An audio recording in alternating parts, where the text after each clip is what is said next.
Inflation de la législation, comment s'y retrouver? On ouvre le sujet tout de suite avec notre invité du jour, Alain Cohen-Boulakia, avocat associé au sein du cabinet SVA Avocat. Bonjour et bienvenue sur le plateau de la Côte Imo. Bonjour. Merci beaucoup de nous accompagner. Est-ce que trop de réglementation tue la réglementation? Voilà, question assez simple, on commence direct. Ah ben oui, bien sûr. Le trop-plein crée le vide, en fait. C'est-à-dire qu'à partir du moment où il y a trop de législation, tout simplement, les gens n'ont pas le temps d'assimiler une nouvelle réglementation, de la comprendre, de la respecter, que tout aussitôt, une nouvelle loi arrive qui va peut-être venir contredire la première. Plus personne ne s'y retrouve.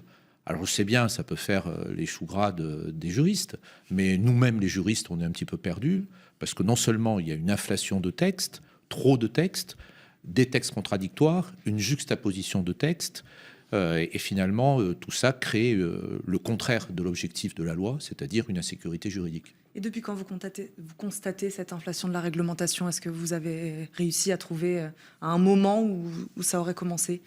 Je pense que ça a dû commencer il y a une trentaine d'années, je ne saurais pas situer, mais je pense que c'est de pire en pire quand même. Sylvain? Alors justement, on va dire que la loi qui normalise et rééquilibre pour la première fois les rapports entre bailleurs et locataires, c'est la loi Quillot.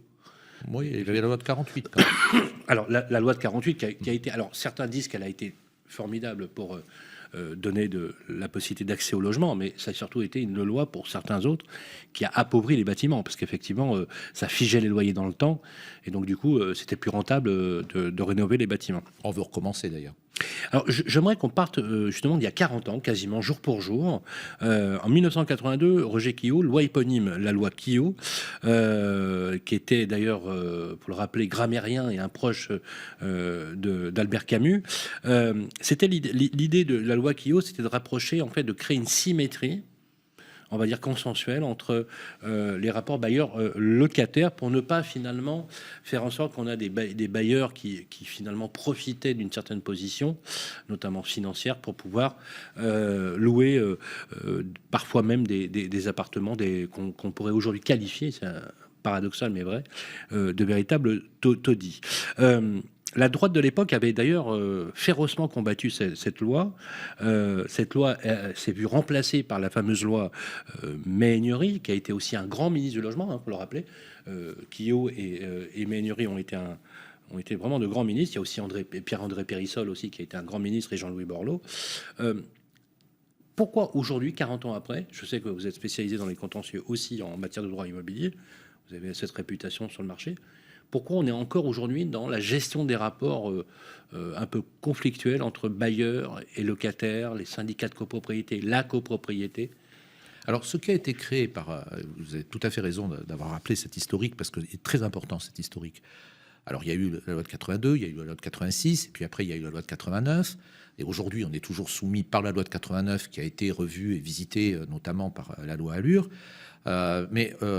Tout ça, pour tout ça, on part du principe, peut-être aujourd'hui un peu trop, que c'est le locataire qui doit être protégé. Oui, on a l'impression. Et on part du principe que sur le marché, seul le locataire mérite d'être protégé.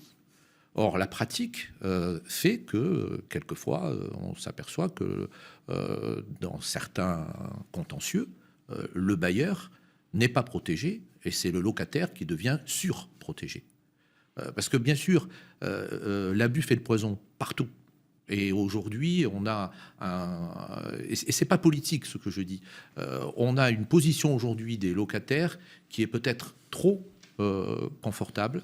Dans quel cas, par exemple, si vous avez des exemples sur cette question de la rénovation énergétique, par exemple, le locataire qui peut se retourner contre son propriétaire? Je vais vous dire un cas très simple que tout le monde connaît. Comme ça, au moins, on sera dans le domaine connu de tous. Le paiement des loyers. Le paiement des loyers. Oui. Le locataire qui aujourd'hui décide de ne pas payer le loyer. Moi, j'ai connu le cas d'une vieille dame, et je vous assure que j'ai connu ce cas, d'une vieille dame de 80 ans, pour qui le seul revenu, mis à part une petite retraite, c'était le loyer de son appartement. Son locataire n'a pas payé le loyer pendant 2 ans, pendant 3 ans, et elle a mis 2 ans ou 3 ans avant de parvenir à l'expulsion de son locataire, qui avait décidé de ne pas payer le loyer. Parce qu'on a des lois qui sont...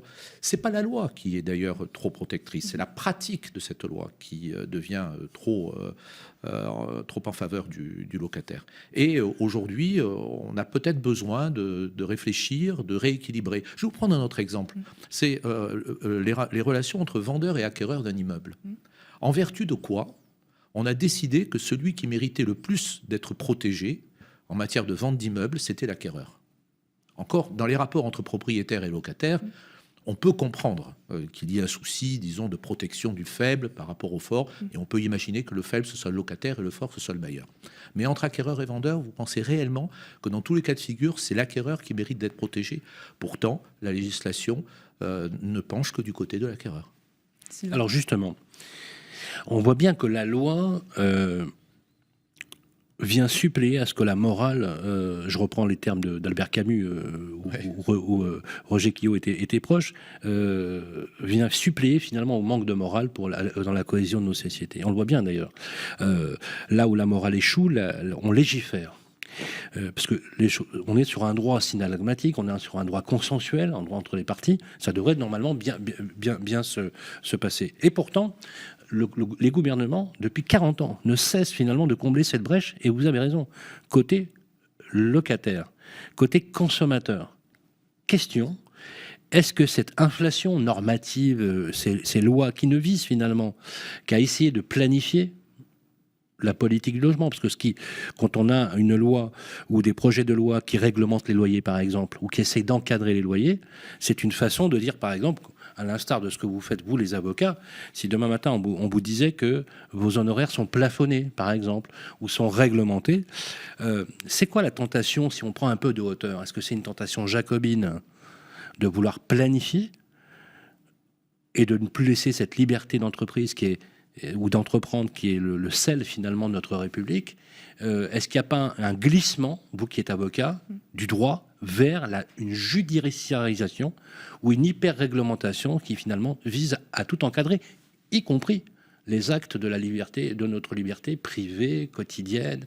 Et ces entraves-là sont-elles de nature finalement, surtout en ce qui concerne l'habitat, à essayer de limiter les actions des professionnels de l'immobilier?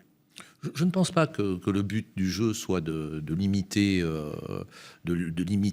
disons, la marge de manœuvre des professionnels, mais je pense par contre qu'il y a une très grosse intrusion dans tous les domaines du droit à la consommation. Ça se traduit, ce que vous dites en fait. Effectivement, vous avez tout à fait raison, cette espèce de moralisation constante, etc., se traduit juridiquement par le droit de la consommation. Et ce droit de la consommation, je m'excuse, je suis obligatoirement un peu technique, vient en quelque sorte de manière transversale occuper tout le champ des contrats. Aussi bien les contrats de vente de maisons individuelles, les contrats de promotion, les VFA, les baux, tout ça, c'est envahi par le droit à la consommation. Et le droit de la consommation, il a comme ça quelques grandes entrées.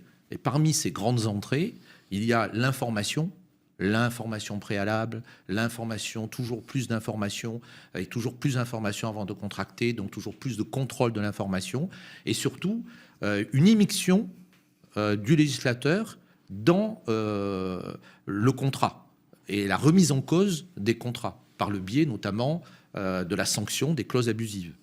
Donc, finalement, l'État devient presque le tiers au contrat, quelque part.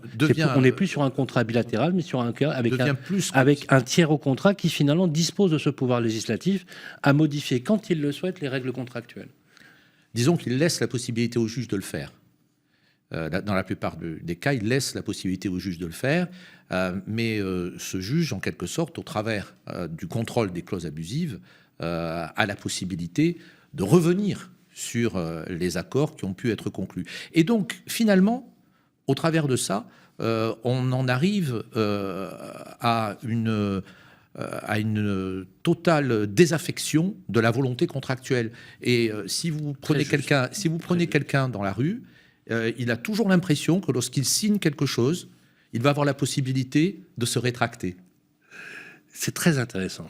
Pour revenir à la question du début, trop de réglementation, tutelle la réglementation, est-ce que vous auriez des exemples concrets sur la question du logement donc à nous donner, où des fois les règles qu'on applique, qu'on réapplique, qu'on surapplique, viendraient carrément se contredire. Voilà. Oui. Des fois, elles viennent s'entrechoquer, des fois, elles viennent même carrément se contredire. Il y en a plein. Ouais. Il y en a plein. Pourquoi Vous faire allez- simple, hein, c'est Vous ça. allez me dire, heureusement pour les avocats, mais puisqu'on est sur le droit à la consommation, je vais vous donner un exemple. Alors, il est un peu technique cet exemple, mais il concerne tout le monde. Vous avez un mandat de vente qui est signé entre un agent immobilier et un vendeur d'un appartement. Et ce contrat, comme la plupart aujourd'hui des mandats, est signé de manière électronique à distance. Donc à partir du moment où il est signé à distance, le vendeur, signataire du mandat de vente, a la possibilité de se rétracter dans le délai de 14 jours. Il peut se rétracter. Mais comme l'agent immobilier a envie quand même de mettre sur le marché tout de suite l'appartement, et comme le vendeur, il a envie que son appartement il soit mis sur le marché tout de suite aussi, il va y avoir un document qui peut être signé, parce que la loi le prévoit, mais c'est une loi en matière de droit à la consommation. C'est pas une loi en matière de mandat de vente, mais elle s'applique. Et donc, le vendeur va signer une autorisation à l'agent immobilier pour mettre tout de suite le bien sur le marché sans attendre l'expiration du délai de rétractation. Et dans le délai de 14 jours, l'agent immobilier trouve un client. C'est parfait, cet agent immobilier. Le problème, c'est que si on applique le droit de la consommation, le consommateur qui a signé le mandat, il a la possibilité de se rétracter pendant le délai de 14 jours. Ce qui fait qu'en réalité, vont venir se heurter des règles concernant le droit à la consommation avec des règles concernant le mandat immobilier. Résultat des courses, le client va pouvoir se rétracter alors que l'agent immobilier a trouvé l'acquéreur et que l'autorisation a été donnée par le client à l'agent immobilier de mettre sur le marché le bien immobilier pendant un délai de 14 jours. Donc on a bien deux règles qui s'entrechoquent, alors qu'en droit de la consommation,